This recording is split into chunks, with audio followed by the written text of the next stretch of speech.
The land around the Ainsley homestead felt heavy in those days, thick with a quiet that wasn't peaceful. It was the quiet of held breath, of watching the tree line until your eyes ached. Thomas Ainsley had built the cabin stout and true, with thick logs and a door that bolted from the inside. Every evening, as the sun bled orange behind the western ridges, he would walk its perimeter, his hand resting on the smooth wood of his rifle. He wasn't a hateful man, but he was a frightened one.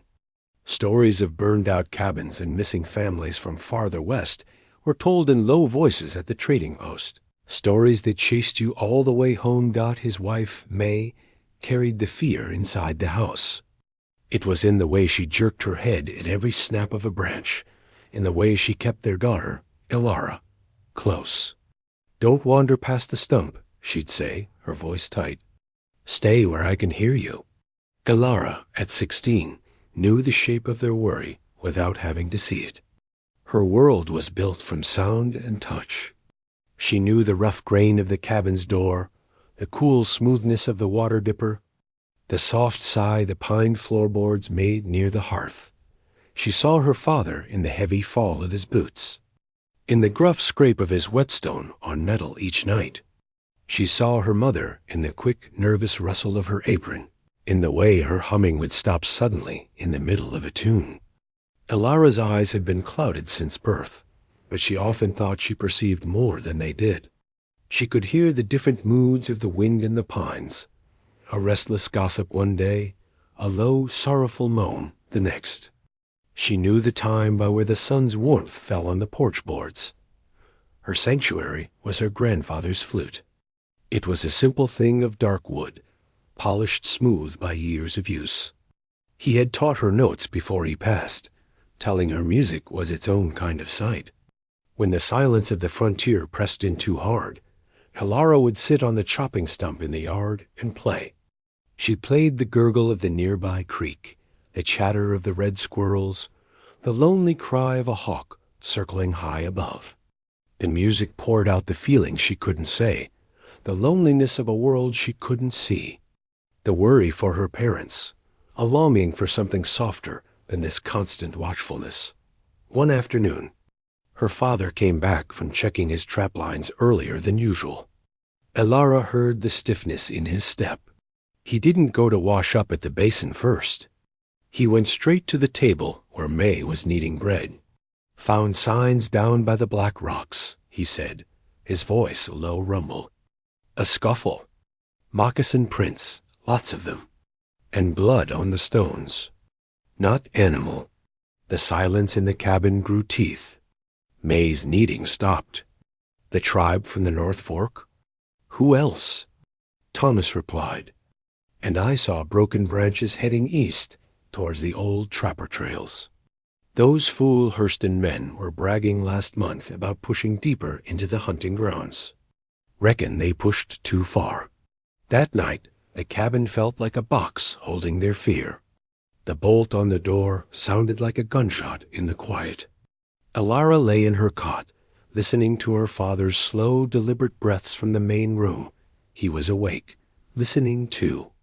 The forest, usually a tapestry of night sounds, was eerily hushed, as if it was also holding its breath. Then it came, a sound far off but piercing the dead quiet. It was a raw, animal noise of pain, but underneath it was something human. It wasn't a shout or a war cry. It was the sound of a creature, a person, broken and alone. It cut off into a horrible gurgle, then silence. Elara sat bolt upright, her heart hammering against her ribs. "Don't you move," her father's voice came, hard as iron from the darkness. "Not a muscle. It's a trick. Could be a wounded deer, could be a man. Either way, it's a lure. We don't move till sunup." May whispered a prayer, the words trembling, but the sound kept echoing in Elara's mind. Her father heard a trap. Her mother heard a threat. But Elara, whose life was made of listening, heard the truth in it. She heard the agony seeping into the soil. She heard the slow, shallow breaths that must be following it. A deer didn't make a sound like that. This was a soul in its final, lonely hour. The wait until her parents' breathing deepened into the rough patterns of exhausted sleep felt like a lifetime. The weight of disobedience was a stone in her stomach, but the weight of ignoring that cry was heavier. Guided by a map in her mind built from 1,000 daily trips, she slipped from her cot. Her fingers found her dress, her shawl, and finally, the cool, familiar wood of her flute. She didn't know why she took it. It just felt as necessary as her own hand. She felt her way to the door, moving the bolt with agonizing slowness to mute the click. The night air was cold and smelled of dew and pine. Using her walking stick, a trusted friend, she stepped off the porch. The world was a void of black, but she knew the path to the creek. She knew the feel of the packed earth underfoot, the scent of the wild mint that grew near the big oak. The terrible silence pushed at her from all sides, but she followed the memory of the sound, a beacon of suffering in the dark. Every rustle in the underbrush made her freeze. Was it the wounded one? Was it someone else? Was it a predator drawn by the scent of blood? Her fear was a taste of metal in her mouth. But she pictured her grandfather's face, kind and stern. A person's worth, he'd said once, is shown in the dark, when no one's there to see. She wasn't sure what he'd think of this, but she kept moving, one careful step at a time, drawn forward by a melody of compassion she hadn't yet played. Deeper and more urgent than any fear. The night air was so cold it felt like thin glass against her skin. Alara moved with a silence, or not of practice, but of necessity. Every leaf she brushed, every twig that threatened to snap under her foot, screamed in the stillness. Her world had shrunk to the few feet around her, the tap-tap swipe of her walking stick, the cool dampness rising from the soil, the frantic drum of her own heart in her ears. She followed the memory of the sound. It was less like following a path, and more like being pulled by an echo. The cry had come from where the land dipped down toward the creek, near the place where the big willow's fingers trailed in the water. She knew this slope, knew where the ground got soft and slick. Her foot slid once, and she caught herself, her hand sinking into the cold mud. The smell of it, wet and rich, filled her nose. Then a new smell cut through the earth and the pine. It was a sharp, metallic smell, copper, and underneath it the sour smell of sweat and something else. Something like fear. She froze, crouching low. Her ears strained, searching past the rush of her own blood. There it was. Not a cry anymore, but the sound of breathing. It was a ragged, wet sound. A bubbling, painful pull of air, and then a shaky, shuddering push out. It was close. Just ahead, where the creek gurgled over its bed of stones. Slowly, so slowly, she crept forward. Her stick touched something that wasn't ground. Leather. Then, the rough texture of woven cloth. The breathing hitched, stopped for a terrifying second, and then resumed, faster now. A low, pained groan vibrated through the air. She was right beside him. She reached out a trembling hand. Her fingers brushed against an arm. The skin was warm, and she felt the tight, coiled strength of the muscle underneath, but it was also sticky. Her fingertips came away wet and slick. She knew what that was. Before she could pull back, a hand shot out and locked around her wrist. The grip was fierce, desperate, but she could feel a tremor in it. The strength was fading. A guttural word, sharp and full of warning, was hissed into the darkness. She didn't understand the language, but she understood the meaning. Asterisk, go away. Leave me, or I will hurt you. Asterisk, her own fear was a cold stone in her throat. She wanted to yank her arm back and run, a blind scramble through the woods toward the safety of the bolted door.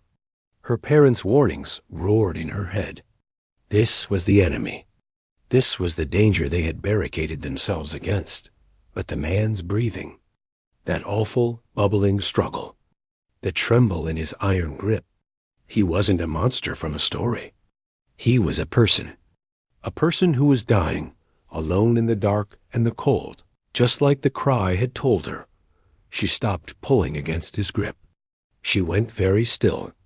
She couldn't see his face, couldn't see the wound, couldn't see if he was raising a weapon with his other hand. Words were useless. He wouldn't understand her any more than she understood him. But sound was her language. With her free hand, she carefully, slowly, brought her grandfather's flute to her lips. The man's grip tightened on her wrist, a warning squeeze. She ignored it. She closed her sightless eyes and let her breath flow into the wood. The first note was shaky, thin as a ghost. It wavered in the air between them. She played the same simple 5-note pattern she always started with, a tune her grandfather called Evening's Quiet.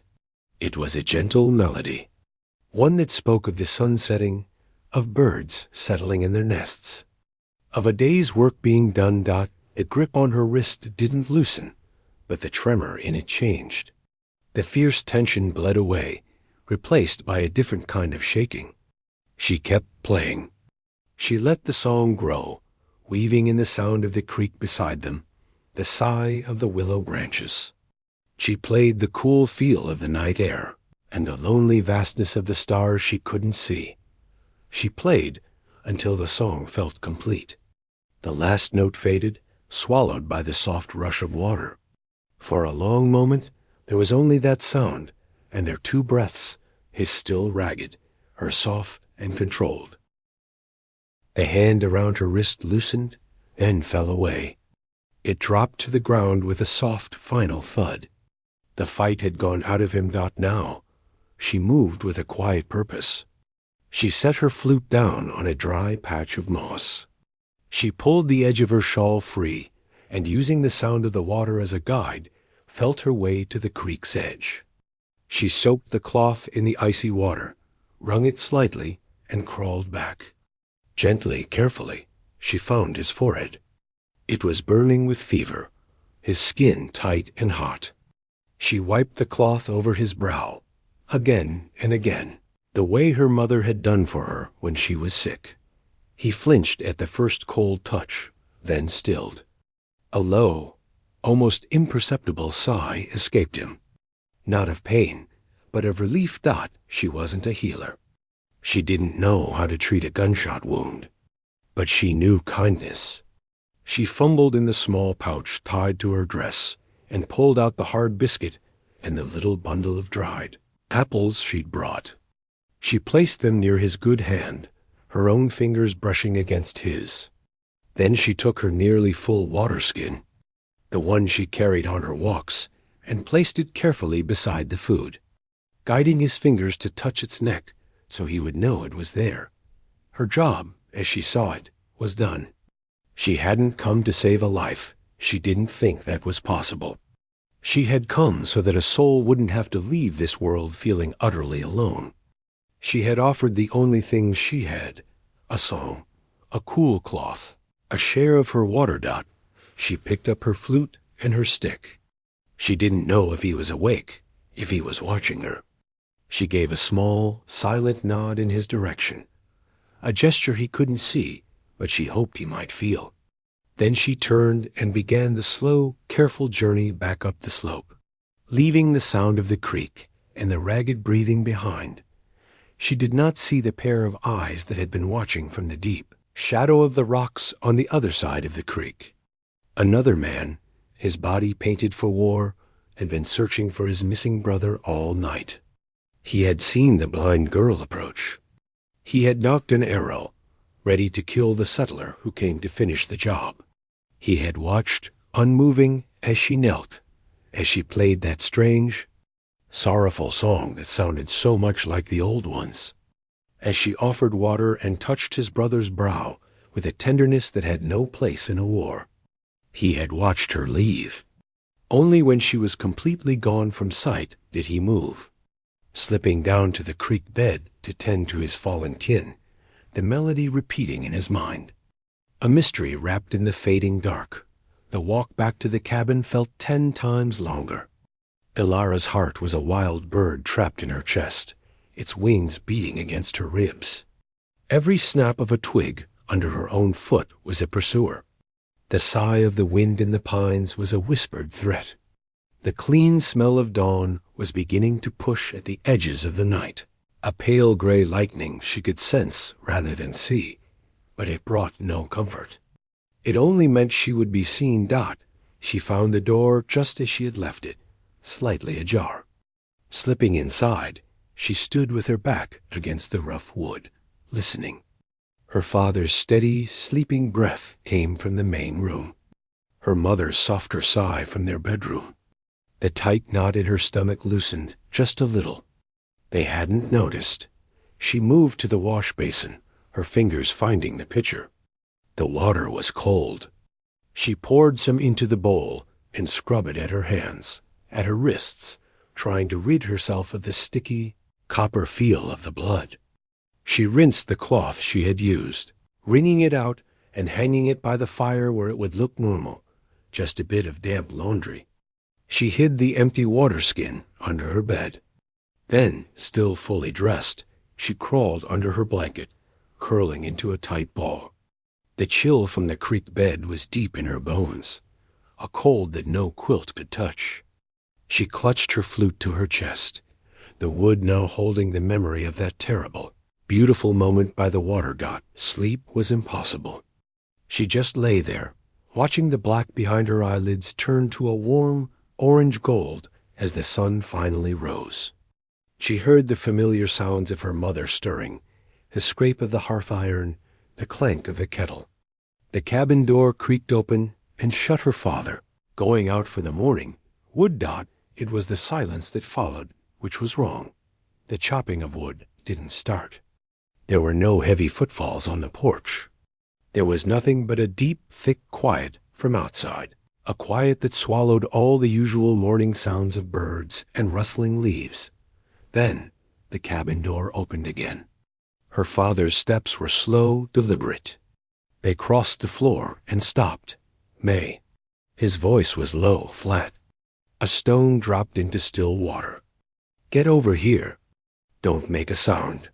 Elara heard her mother's quick, light steps hurry to the window. A sharp intake of breath, cut short. Oh, merciful heavens, her mother whispered, the sound strangled with terror. Elara, her father said, his voice straining to stay calm. Get up. Get behind the table. Now. Fear, cold and final, washed over her. They knew. They had seen her muddy shoes, the damp shawl. They knew she had gone out, and now something terrible was here because of it. She scrambled from her cot, her hands finding the sturdy table in the middle of the room. She ducked behind it, pressing her back against the solid wood. What is it? She whispered, her own voice sounding small and far away. Hush, her father said. She could hear him moving, the heavy, familiar sound of his rifle being lifted from its pegs above the door. The click-clack of him checking the load. The sound was both a comfort and a horror. How many? Her mother asked, her voice trembling. 12. Maybe more. Just standing there. At the tree line. Elara's breath caught. The tribe. They had found where the warrior fell. They had tracked her right back to their door. Her foolish act of pity had led death to their very threshold. She wanted to speak, to confess, to explain about the song and the water, but the words were ash in her mouth. The silence from outside was a living thing. It pressed against the cabin walls. No war cries, no shouted threats. Just that awful, waiting quiet. Then a single voice called out. It was a man's voice, deep and clear, not yelling, but speaking firmly. The words were foreign, musical but unintelligible. They meant nothing to Elara, but the tone was not one of attack. It was a statement, an announcement. What's he doing? Her mother breathed. He's laying something down, her father replied, confusion seeping into his fear. He's put his bow and a hatchet on the ground in front of him. He's stepping back. Another voice, weaker, rasping, spoke from outside. Then the first voice again, followed by a series of sounds. A soft, rhythmic tapping. Then a low, melodic hum that broke off into a series of breathy, fluting notes. Ilara's heart stopped. The sounds were clumsy, an imitation, but they were an imitation of her song. The 5-note pattern of Evening's Quiet. "They're mocking us," her mother said, tears in her voice. "They're mocking some poor souls dying." But a wild, impossible hope sparked in Ilara's chest. Mockery didn't sound like that. The man's voice had sounded solemn, respectful. The strong voice outside called out again, and this time there were words she understood. They were broken, pieced together from trade talk, but clear. Girl song. Flute. A pause. Heart good. The spark inside her flared. She pushed herself up from behind the table. "Pa," she said. "Pa, I have to go out. Are you mad?" He hissed, "You stay put." "They're talking about me," she said, her voice gaining strength. "They're talking about the song. I played it for their hurt man by the creek." A stunned silence filled the cabin. She could feel her parents' shock, their disbelief, turning towards her. "You did what?" Her father's voice was barely a whisper, full of anger and dread. "He was dying, Pa. I just didn't want him to be alone. I didn't touch his wound. I just played and gave him water." The man outside called again, more urgent now. "Girl, flute, show." Her father was silent for a long moment. Ilara could hear the struggle in his breathing. Then a new sound. Not from her father, but from outside. A low, unified murmur from many voices. A sound of agreement, of expectation. "They're not holding weapons," her father said slowly, as if he couldn't believe the words. "They're just standing. The one in front, the older one, he's got his hands open, empty." Ilara didn't wait for permission. The fear was still there, a buzzing in her ears, but it was drowned now by a powerful, pulling curiosity. This was her doing. For better or worse, she had to face it. She felt her way along the table, toward the door. "Ilara, no!" Her mother cried. "If they meant to fight, they'd have done it," her father said, his voice thick with resignation and a faint, fragile thread of new understanding. "They want to see her. Let her go. But I'll be right here. One wrong move?" Ilara's hand found the heavy iron bolt. She drew it back. The sound was huge in the quiet. She pulled the door open and stepped out onto the porch. The morning air was cool and sweet. The sun's warmth touched her face, and she could feel them. A presence of many people, a wall of quiet attention focused on her. She had never felt so seen in all her life. She stood there, small and blind, facing the tree line she could not see, holding her grandfather's flute in her shaking hands. The silence outside was not like the silence of the forest. That was a living quiet, full of small sounds. This was a blanket, heavy and complete, laid over the clearing. Ilara could feel the weight of their gaze, dozens of pairs of eyes she couldn't see, fixed on her small figure on the porch. The sun warmed her cheeks, but a cold sweat prickled on the back of her neck. She gripped the smooth wood of her flute so tightly her knuckles ached.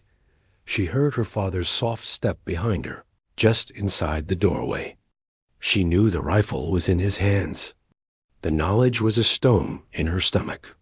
One mistake, one sudden move, and the morning would shatter into violence. From the direction of the tree line, she heard a single set of footsteps. They were slow, steady, and light. Not the heavy tread of a warrior charging, but the careful steps of someone approaching something fragile. They stopped a good distance away, Maybe 20 paces from the porch, a voice spoke. It was the same deep, clear voice from before, but closer now. The words were still foreign, but the tone was different, softer. It was a question, not a demand. Then the man made a sound, a soft, rhythmic clapping against his leg. Tap dash tap dash ta dash ta dash tap. Tap dash tap dash ta dash tap dash tap. He repeated it. Alara's breath caught. It was the exact rhythm of her grandfather's song, the one she had played by the creek. This was no mockery. This was a question in a language of sound. He was asking, Asterisk, was this you? Did you make this? Asterisk, her fear began to melt, not into bravery, but into a strange, focused calm. This was a thing she understood, a conversation without words. Slowly, she raised the flute to her lips. Her hands were trembling, and the first note wavered, thin and nervous in the vast quiet. She closed her eyes, shutting out the terrifying, unseen crowd. She thought of the creek's sound, of the feel of the damp moss, of the ragged breath of the wounded man. She poured that memory into the instrument. This time, the song was different. It was the same melody, evening's quiet, but it was no longer a lonely girl's lament. Played here, in the open, under the sun and the gaze of the strangers, it became something else. It was clearer, stronger. It held the cool cloth and the shared water within its notes. It was an answer. As the last note faded, the silence returned, but it had changed. It was no longer heavy with threat. It was listening. The man who had clapped now spoke again, a few low words to someone beside him. There was movement, rustling, the sound of many people shifting. Then the weaker, rasping voice from last night spoke up. It was closer than she expected. He must have been brought forward on a litter. The weak voice said a few halting words. Then the stronger voice translated, searching for the trade talk. My brother, Kiona, the hurt one. He says, your song. It is the song. The man struggled. Not same, but spirit is same. Our song, for brave ones, going to the next world. You sing his spirit, not alone. You give him honor. Alara stood frozen, trying to understand. Her simple tune, a settler's folk melody, had mirrored their sacred song for the dying. It seemed impossible. But then she thought of her grandfather. He had traveled these lands long before her father, trading furs. Where had he learned that tune? Had he heard it once, long ago, around a distant fire, and carried it with him, not knowing its meaning? The thought sent a shiver through her. The chief she understood, now he must be a chief, spoke again. He saw you, not with eyes, with heart. You have no sight. It was a statement, not a question. But you saw him.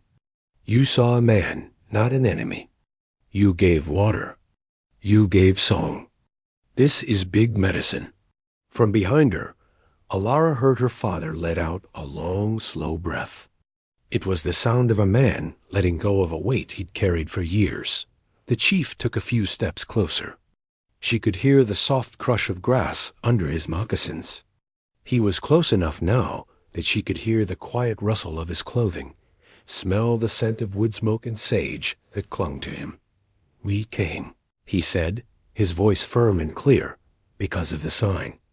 The song from the blind girl is a powerful sign. We do not fight signs. We came to see the girl with the medicine flute. To say this, a bridge is made. He then did something Alara could only interpret from sound. There was a soft thump, like a bag being set down. For the water, he said. For the song, gift. Alara's mother, who had been a silent, terrified witness at the window, finally found her voice. It was thin and shaky, but it came from the doorway. Would your braves care for water? For food? We have cornbread. The offer hung in the air. It was more than food. It was a hand, trembling, held out across a deep canyon dot. There was a murmured conversation among the men at the tree line. Then the chief's voice rose.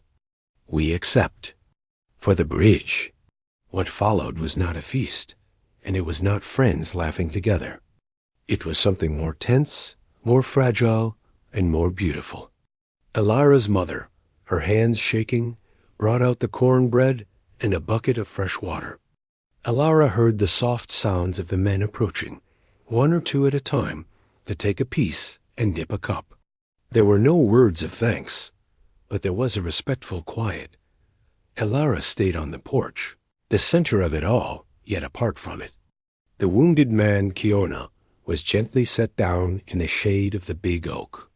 She heard the chief speak to her father, the words now practical, man to man.